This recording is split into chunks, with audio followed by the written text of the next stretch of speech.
तो की परमेश्वरांनी जसं म्हटलं तसं केलं. परमेश्वरांनी 6 लाख लोकांना म्हटलं की मी मांस खायला देणार आणि परमेश्वरांनी ते केलं.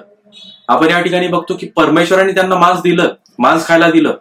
त्यांनी परमेश्वराचा मानना नाकारला, परमेश्वराच्या विरोधात वागले, परमेश्वराच्या विरोधात कुरकुर केली आणि हट्टीपणा केला.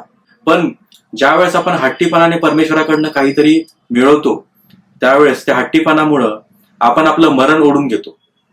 त्यावेळेस त्या ठिकाणी परमेश्वराने त्यांना मांस खायला दिला, पण आपण बघतो की ज्यावेळेस त्यांनी ते मांस खाल्लं त्यावेळेस ते लोक मेले, त्यांना मरण आलं, कारण त्याच्यामध्ये त्यांचा हट्टीपणा होता.